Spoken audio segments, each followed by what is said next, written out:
Hi there, fellow educators and learners. I am Johan Ribas. Today, I would like to show you keyboard shortcuts that can be useful in your PowerPoint presentation. I hope you'll get something out of it. So, let's start.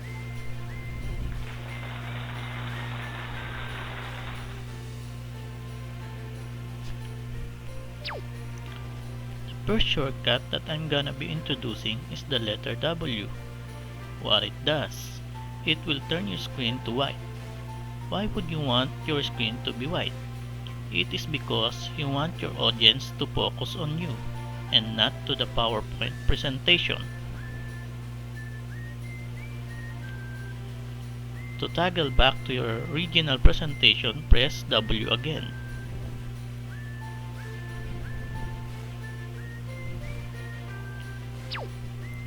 The second on our list is the letter B. What it is for? Well, it turns your screen to black.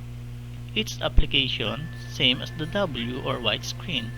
That is, to invite your audience attention on you. So press B to turn your screen to black, and then press B again to turn back to your original screen.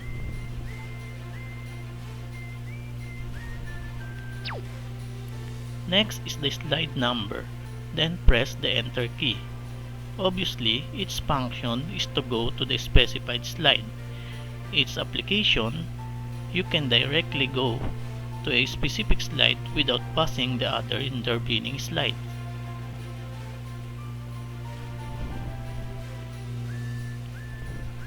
For example, I want to go to slide 1, so I will press 1 and then enter. And I will be in the first slide. So if I want to go back to that previous slide, I will press 4, enter. So there.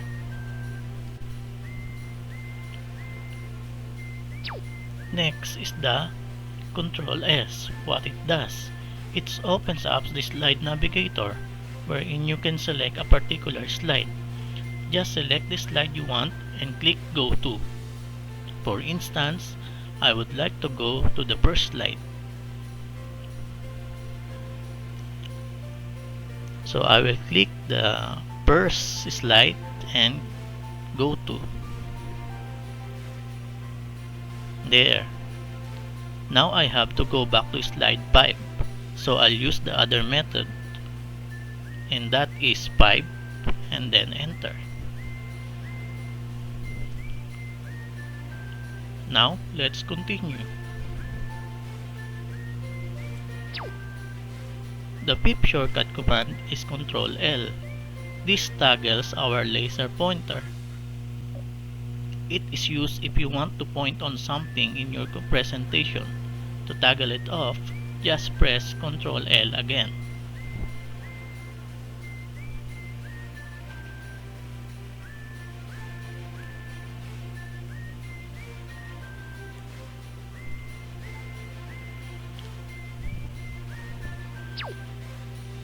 Next on our list is Ctrl P.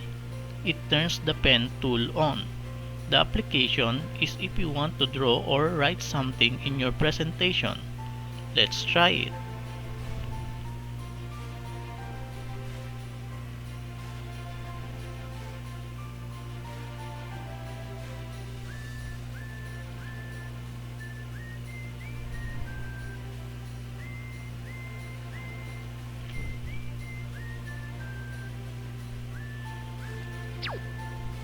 The seventh shortcut key is the Ctrl E. Its function is to erase a pen or highlighter mark that you've made. If you want all the markings to be erased, just press E. Let's go back to the last slide to erase the markings.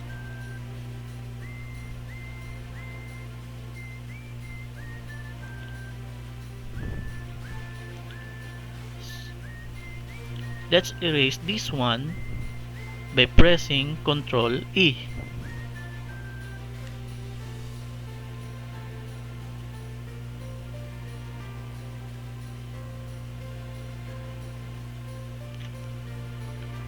Now let's erase it all by pressing E.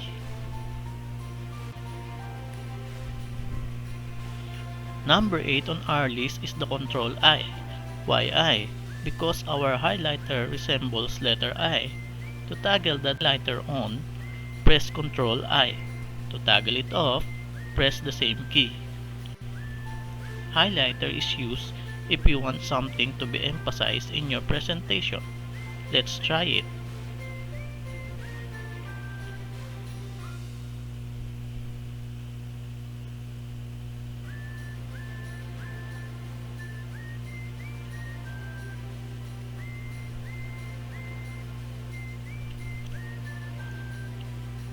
I'll press E to erase it all.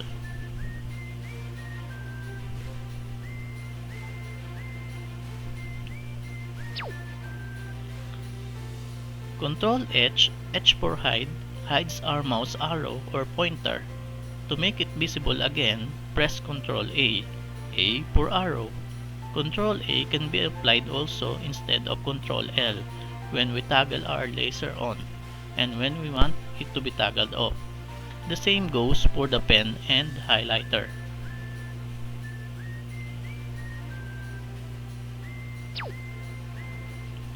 The last shortcut key is the Escape key. What it does, it ends our slideshow and take us back to our first slide.